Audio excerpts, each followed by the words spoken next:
Hey guys, welcome back. This is History of Soul Eaters, Season 2, Episode 8 of my show, which is also about Episode 8. Now, before I start talking about it, as you can see, I'm wearing this shirt again. I sort of also want to apologize to you guys. I made a slight error when I recorded my previous video. I got the first part of the previous episode right, the first part of the title. But I got the second part confused.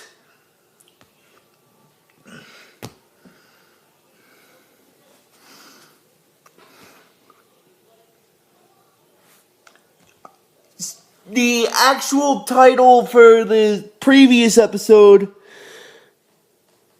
was The Black Blood Resonance Battle. I got that part right, but the second part was A Small Soul's Grand Struggle Against Fear. So I just wanted to apologize about that. I made a bit of a minor mistake. Now this is gonna get in. I just wanted to get that out of the way. That's my apology part of this video. I got the first part of the previous episode for my video that I did right, but I got the second part wrong. So that's my bad on that, guys. I'm sorry. Anyway, this is History of Soul Eaters, Season 2, Episode,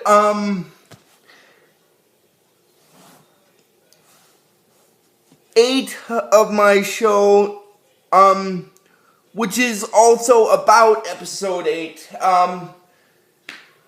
Now, before I start talking about it, as I said, I want to apologize because, like I said, I got the first part of the episode title right, but I got the second part a bit mixed up. So, once again, guys, I completely apologize about that. I guess I had a bit of a mental block when I said that. I got mixed up on the titles because the next episode, this one I'm talking about, I got the titles mixed up. That's my bad. I'm sorry. I just wanted to get that out of the way. That's the apology part of the video. Now, getting into it, this is History of Soul Eater, Season 2, Episode 7 of my show. Episode 8, Episode 8 of my show, which is also about Episode 8.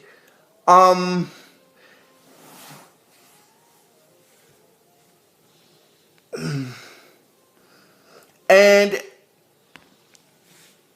Episode 8 in the English dub is known as May My Soul Reach You, a dry heart inside unbearable isolation. Because you see, the reason why I'm saying that now is because that's the actual title for Episode 8. Episode 7's title was The Black Blood Resonance Battle, A Small Soul's Grand Struggle Against Fear. Now, I just wanted to get that out of the way there. Anyway, this episode basically continues from where the previous one left off. Because if you guys remember at the end of my last video, I said that,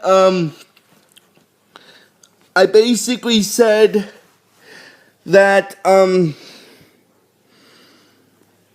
Maka told Soul in the episode that she was going to use the black blood to give herself the same madness Crona had. And this part of the episode carries over from that. Basically what happens is, in this part of the episode, like I said, it continues over from where the previous one left off. And then Crona and Maka continue fighting while Maka's in her state where she's affected by the black blood and stuff. And then basically what happens is Crona says that she wants Maka to stop because she's all wobbly and giggly. She doesn't know how to deal with that. Oh my god. And she said that, and then Crona said that she doesn't like wobbly people. Oh my god, oh my god. I am so sorry, but that's a bit funny. That's a bit funny at least. And then in her... Pierce, Sorry. can I use your bills? Okay. Hold on a second, guys. Hey. Sorry about that. I forgot I was going to be having pills. I should have done this before. Okay. That's my bad. Are you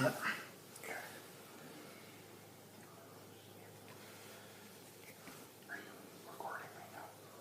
Okay. I'll be quiet.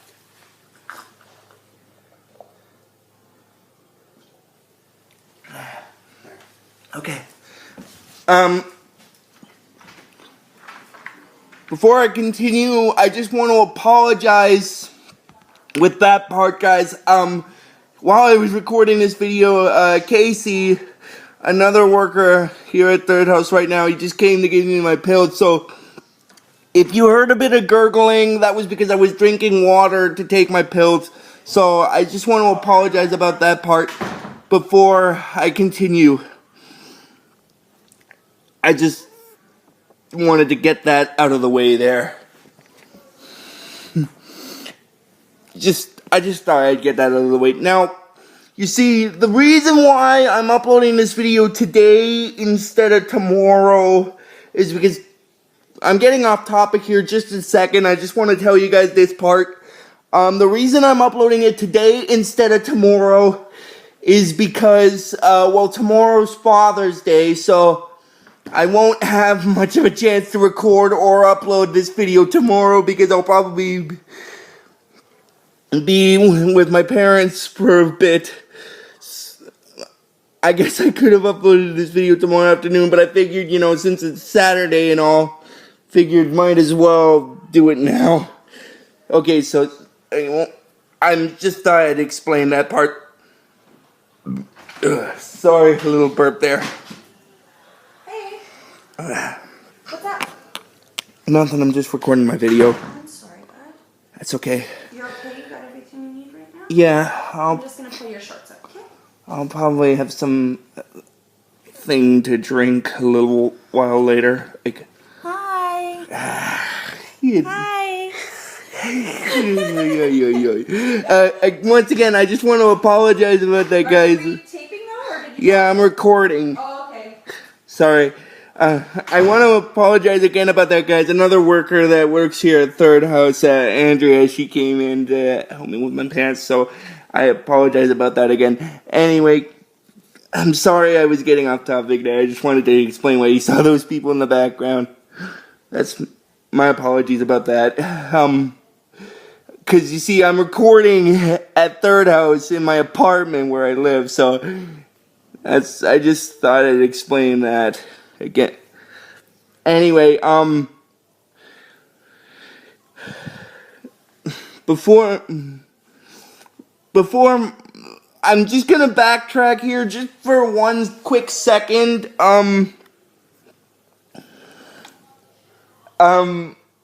If you guys remember in the previous video I did, that was the part where the ending part of the episode was where Maka started using the madness and stuff. Basically, what she did was when she was using the madness, she hit Crona with the siphon, sent her flying, and then she said that she flew. It's kind of confused on what gender she is. I think Crona's a girl, but because it looks like she is anyway. Anyway, then she starts with the slapping and stuff, and I'm just recapping a little bit what happened in the previous episode. I just thought since the rest of where she was with the madness, you see the rest of this, most of this episode has to have her with using the madness and stuff, and the last part of the previous video I did was where she first started using it, so I was backtracking just a little bit. So, I apologize about that. Anyway, and then, Soul is telling Maka to hurry up, because he doesn't want to get swallowed up by the madness. And then, and then later on, when Maka's in this state where her other body is out of her, she's talking to Soul like telepathically. I don't know how. Honestly, I don't know. I still don't get it. Where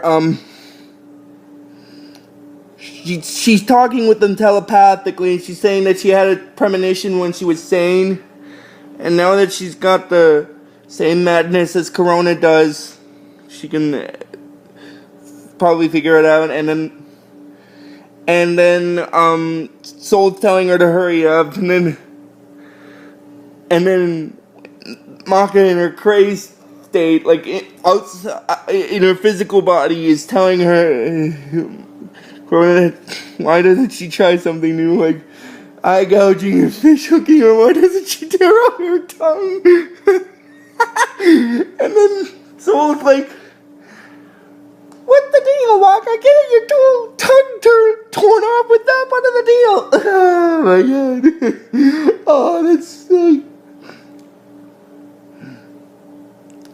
And then later on, when Maka's in her premonition state, she's not really talking using her mouth, she's talking using her mind. She's thinking what her physical self is doing outside her body is pretty gross. And later on what happens is, oh my god, later on what happens is, oh my god, later on what happens is her physical self basically clamps her mouth on the side of Crona's head and makes this little mark. Oh my god, that's just so idiotic. Oh. Anyway, then she sees her soul, and then she says then she sees another soul that she said that's a little rough around the edges and stuff like that, which is her partner's soul, which is Soul Eater, basically. Anyway, and then she sees Crona's soul, and then the soul transports them to this deserted sandy place, which is sort of like a beach, and then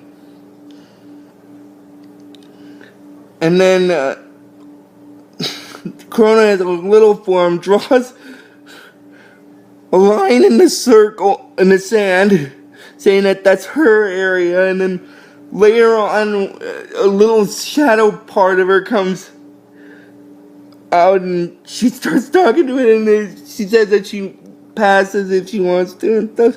Oh my god. And then later on, after a couple 15 or so passes, the shadow self gets really annoyed and then it leaves.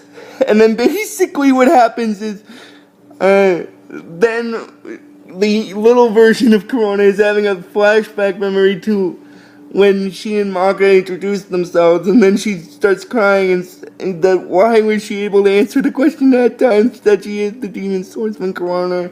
And then basically a little version of Maka shows up and wants them to be friends, and then Crona is saying that she doesn't want her to enter her circle, it's her area, and then she enters it, and then after that, the little Maka starts erasing it, and then Crona's telling her to stop, to not erase her circle, and then later on, outside Crona's physical body, she starts freaking out because I think what that line was, this is just my hypothesis, I think it was the line mentally she thought that she had to be alone and stuff because she didn't know how to deal with people. So I think the sandy beach And the other stuff that happened was a setting that she sort of had created in her mind because of the loneliness she had to suffer through. But that's my opinion, and as I've always said with my YouTube series, YouTube is about people's opinions, and that's basically my opinion. So I just thought I'd get that out of the way. And then when the young Maka starts erasing it using her legs, basically what happens after that is then Crona on the outside just starts freaking out. And then Maka contacts Soul and tells him to pull her out of the madness and be quick about it. And then Soul does go to grab her, but the madness is so thick, but he manages to pull her out, and then she leaves Soul where he is, and then she goes toward Crona, and then manages to use some sort of, I can't, it's called the healing wavelength. And then she said that it's not that Crona didn't know how to deal with people, it's because people never took time to deal with her because of her childhood, basically, because of Medusa, really. I just thought I'd get that part out of the way.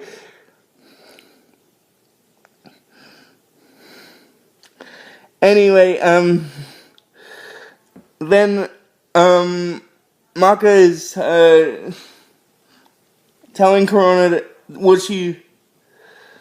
first, after she's done talking with her and using the healing wavelength, she whacks her like a little tap on the head as a little funny joke, and then she's asking Crona if she wants to be her friend, and she's asking her to please say yes, and then Crona is basically saying, that she still doesn't know how to deal with people, and then Soul's talking like in the distance, saying the fear of interacting with other people, and he said that even he gets that one, and that's basically where this episode stops. So if you guys like this video on YouTube, just please give it the real best you guys can, and I'll see you guys next time. And as I always tell you with this series, this is my sign off for this series, because the reason why it's my sign off is because for most of the episodes in the preview portion, that's what, some of Maka says anyway when she does the talking, except for the ones in Excalibur. Watch it or I'll take your soul. So, until next time, guys, like I said, watch it or I'll take your soul.